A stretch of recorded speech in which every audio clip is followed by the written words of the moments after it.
Guys, what's up? It's Josh. I am so excited. I just got off the phone with the seller in Indy, picked up a house, actually just got the contract. So on the phone with her, walking her through, signing the contract in DocuSign, and we got the deal. So anyways, we contracted it at $70,000. The house is worth $115,000. Sweet deal. But the reason I wanted to share the story with you guys is not because we got another deal. You know, we do deals all the time and that's all great and fine and all that kind of stuff, but I want to actually share a principle with you that I think will help you on a lot of the deals that you could be getting, right? So I talk to people all the time, and one of the questions I get asked is, Josh, how do you get such clean properties? Now this property here it's pretty clean, but it's not like insanely clean, okay? But it kind of goes in line with all of this. The point is, the house doesn't always have to be in duress for you to get a good deal. The seller does not always have to be in duress for you to get a good deal. So a lot of times people think the only place to find deals is probates, divorce, empty vacant properties, all these things. And we talk about in cold calling on steroids in different courses about how those are distress lists, but there are huge, wide, high equity lists aside from just absentee owner, right? Just regular lists of people with high equity that don't necessarily have a situation going on right now, but they're sitting there ripe for the picking. So Joshua Gayman, and I flip houses right here in the Phoenix market. 100% of the deals that I do are wholesale transactions, and people are always asking me, Josh, how do you get deals like this?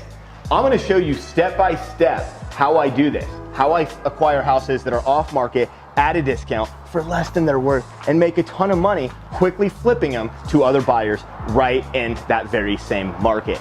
Now guys, there's steps on marketing, there's steps on sales, there's steps on growing the business. All of this has allowed me to build a lifestyle that I can enjoy taking my kids on trips, my family on vacations, having an awesome house, cars, everything that I've wanted, the life of my dreams, and I want the same for you. So click the subscribe button, hit the little bell right here on YouTube so you get all the notifications and follow along with this journey. We're also on Instagram at highgrowth14, and I can't wait to connect with you. Oh, here's the story. Called the seller a couple days ago, and she calls back, and it was cold calling on steroids late, and she calls and says, hey, I might be interested in talking to you. We call her back, get her on the phone, and she's saying, hey, I've actually been thinking about selling my house for 3 years, but actually 12 years ago, I said in the next 3 years, I'm gonna sell the house. And she goes, and I've been saying I'm gonna sell the house in the next 3 years for now 12 years. She goes, I started when I'm 65, now I'm 77, still saying this.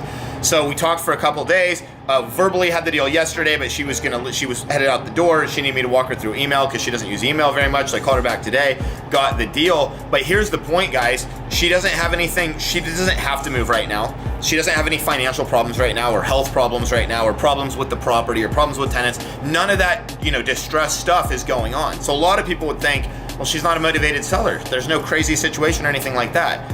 Guys, motivation is just one aspect of it. And here's how I always like to think about it. Everybody on MLS is a motivated seller, right? If they weren't motivated, they wouldn't be listing their property on the MLS, letting buyers come walk through it, dealing with realtors and all this crap. So they're all motivated. Will they sell at a discount?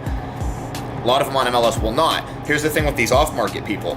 There's a lot of them that, why do you think maybe she hasn't done it in the last 12 years? Because it's a lot to do, right? Deal with realtors, figure out what it's worth, fix it up, make it market ready, get your stuff out there so it cleans it up, versus somebody who says, hey, look, I'll just take it as is, easy, you pick the date, there's no fees, etc. So you're gonna find people just like this lady that we just signed the contract for today, that there's really no super motivation, but there's enough motivation, and that's the key.